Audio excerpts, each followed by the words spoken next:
Hey, what's up, everybody? It's your boy Danny J. Quick. I went out to Charlotte, North Carolina, the Queen City, to talk with Wolly McNair, the young legend, about life, comics, and of course our King Supreme project. And I wanted to share a little bit with y'all so you can get a little insight into the way that his mind works and, our journey together as artists and creators. So here's a little piece of the conversation that we had. Also, I got a chance to watch him create some artwork while we were there. One of the covers that we're using for the King Supreme Kickstarter, one of the standard covers that we're using for the comic book, and I wanted to let you in on that also. So take a listen. If you get a chance, check out the project, and we appreciate you. The ironic thing about King Supreme, like tying all those different elements and qualities and ideas of somebody coming from the gutter, but they still being worth something valuable and want more, but just never given a real chance to society. Yeah, like I had heard you on so you was talking about what I posted the other day when you was talking about how the art galleries used to dang on, tell you that they needed extra security and stuff when they they couldn't have y'all, so they couldn't afford the extra security, so they couldn't have y'all pieces and stuff like that. That kind of stuff right there just makes you upset. Yeah, but we had two choices back then: either react to it in a way that makes it worse in the long run, because when you react a certain way, the first thing they say is, it don't matter how justified you are. Mm-hmm. Look, see, this is what we're talking about. I knew it was like that. You know what I mean? See, this is why I said that in the first place. So our logic was, we just gonna go out here and make it successful, and then they'll look back like, yo, I should have rocked with them dudes. Even though I got these racist thoughts and I'm a horrible person, mm-hmm. I should have pretended to be something better, because I understand business, and at the end of the day, business is more important than me being ignorant. But they learned, because we definitely went and did it on our own, mm-hmm. and it was successful to the point where places started wanting to reach back out. Hey, let's do this. Can you come here? Can you do that? And you just keep it moving. Like, it's not even about the get back or the revenge no more. It's just about continuing to make your point heard.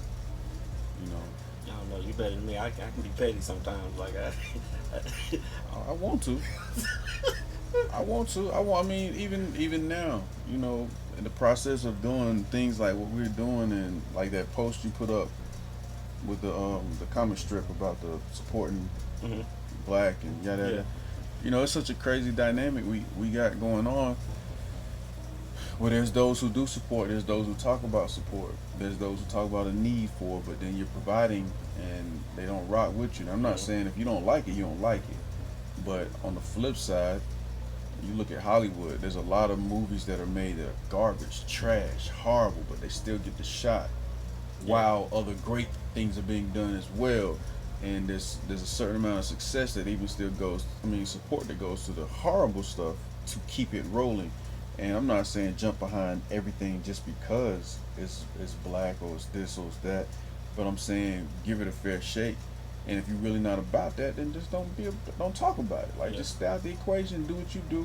But social media allows everybody to have a thought, an opinion, and whatever. So it is what it is.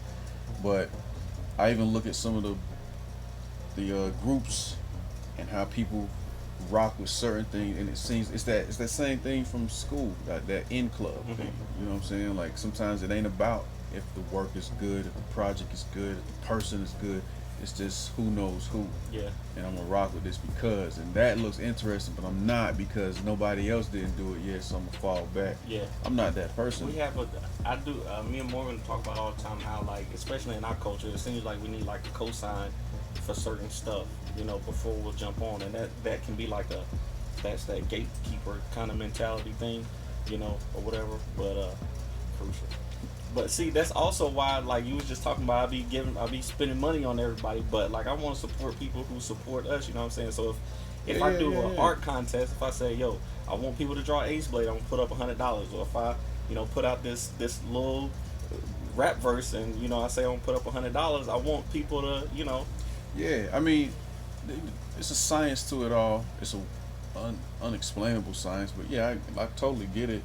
It's just sometimes I'll be like, yo, Danny finna be puffy at the club right now. You know what I'm saying?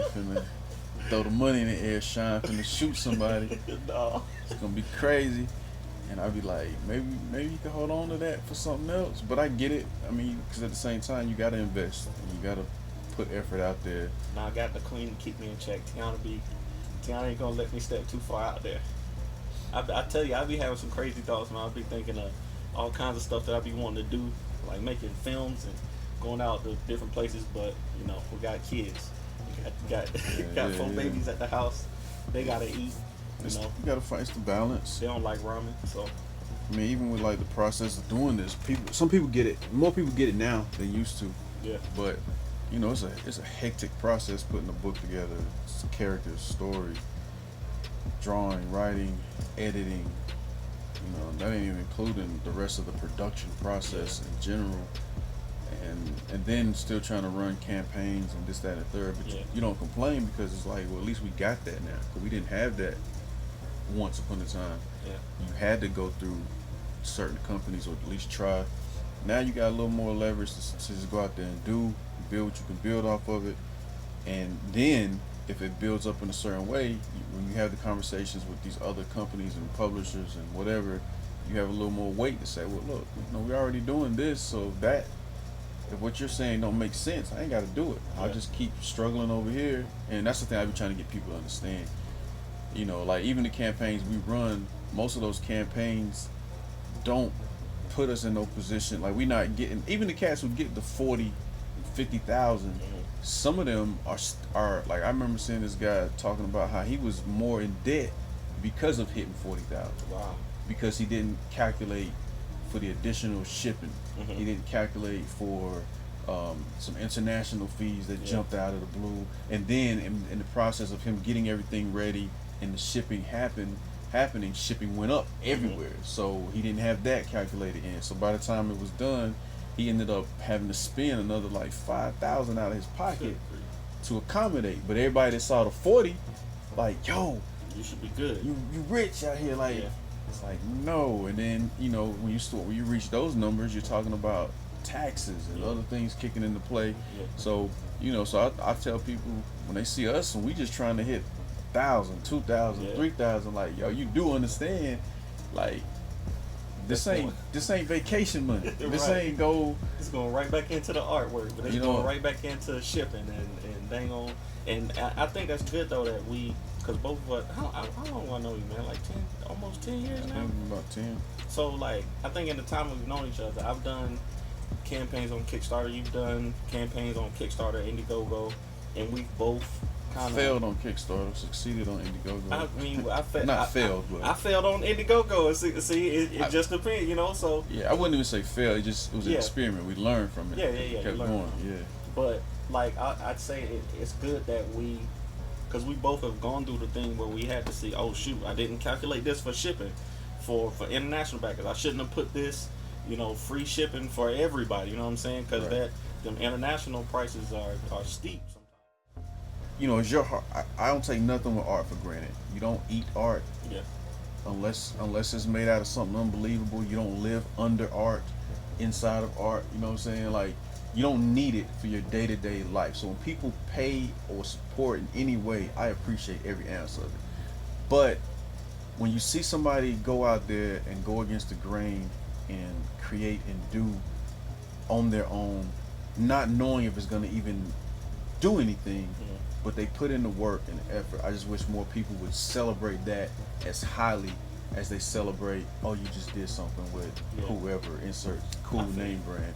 But I do feel like it's just as important. I mean, yeah, you're right. You don't live under it. You know, it's not going to sustain you physically. But the art that in movies and TV shows and cartoons, that stuff gives people purpose everywhere. Every culture since the dawn of man has told stories and has created art, sculptures, paintings, the whole world is art. I just understand that for the average person, they don't need it, so they can decide. You know, if you got to decide between food that day and buying a print, you're gonna pick your food. Most people are gonna pick their food. So when someone scrapes up the money to buy something that they don't need, and they say, okay, I'm gonna put this to the side, Absolutely. or I'm gonna go into my savings and do this, or I'm gonna, you know, whatever. I respect and appreciate it so much. That's one of the best things for me. I told you when there was a young man who, before we even had comic books out, before I had one Ace Blade comic book out, I had a novel and I had some like posters and some T-shirts that I literally had ironed, you know, the thing on. And then for 2 years in a row, this young man came back wearing that Ace Blade shirt. Right. You know what I'm saying? Like that junk made me feel like, you know what I'm saying? Gives you a good feeling.